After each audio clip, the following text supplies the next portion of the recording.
Sometimes a game really surprises you with just how much it has to offer. I'm not talking about just the odd level gimmick, but a title that consistently provides new challenges to overcome, rarely relying on repeating old content. Donkey Kong Country Tropical Freeze is one such mouthful of a game. Retro Studios managed to effortlessly juggle multiple mechanics in each stage, all while making them feel cohesive rather than a messy melting pot. This comes down to the cohesion of the mechanics and the thematics. Often levels introduce and challenge the player to overcome several different mechanics, but they're made to feel congruent by fitting into the same kind of thematic space. I could choose almost any level for this, but today I feel like picking some examples from 5.1 Harvest Hazards.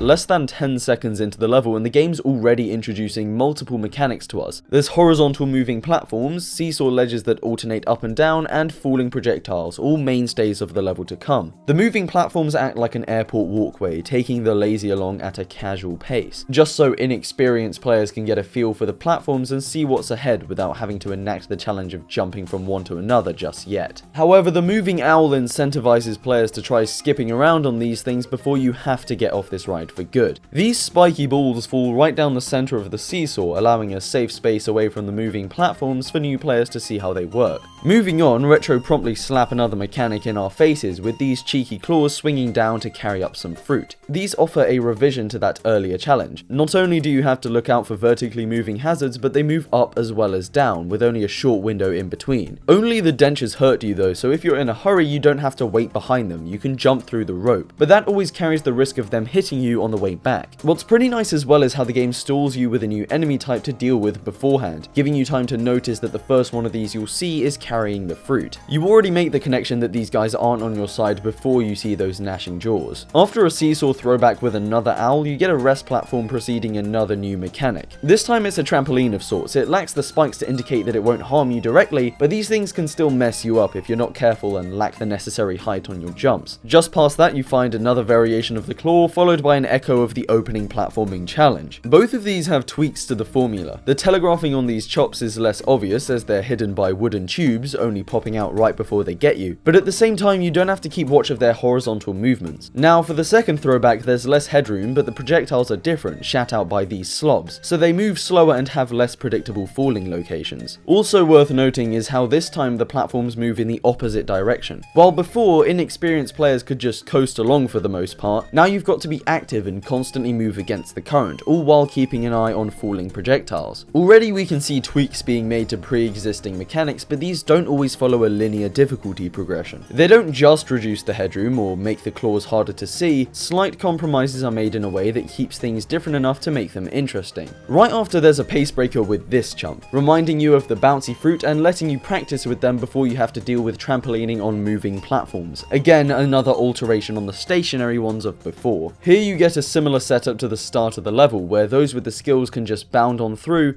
but otherwise there's safe platforms to get your bearings on. The key difference is the vertical position of the seesaw. It's higher up this time, ensuring you need some sort of skill with those fruit to proceed. It's kinda cute as well how it echoes the beginning, only this time you have to utilize the fruit rather than avoiding them. After this full circle moment, you get a clear transition to a new major section of the level. Moving on, this different type of seesaw immediately gives you a sense for how it works, but the banana dispenser also gives you an incentive to get the hang of moving it around. Shortly after, your seesaw skills are put to work in a much tighter, much more dangerous environment. Here we get an intersection of two of the level's main mechanics, but in a sort of inverse. You're on top, controlling the seesaw, while those threats from the very first challenge come at you from the bottom of the screen. The trick here is that with this new limitation, you can no longer jump or roll out of the way. You need to anticipate these objects well in advance to properly swing the platform to safety. To bookend this challenge, there's a twist, asking better positioning and timing to land on a platform being manipulated by an enemy. Straight after, there's a callback to these yellow goofs, only now with a slight addition. You gotta keep your eyes on three things: the guy down here, any balls of mucus that float on down, and the one chilling on the ceiling. The mucus especially throws a wrench into the works because you have to make a split-second decision on how you jump between these things onto either platform without getting hit. So that breaks up the two seesaw, rail, I don't know what to call these things. The second of these has a similar concept, but despite only really having a single hazard, it's slightly slightly more complex. Judging the height the conkers will be at due to the physics of the moving platform is more abstract than just seeing one inexplicably fly up and down. Now that all the 30 rude dudes have mastered this new mechanic, it's time to up the stakes a little with a much longer danger zone,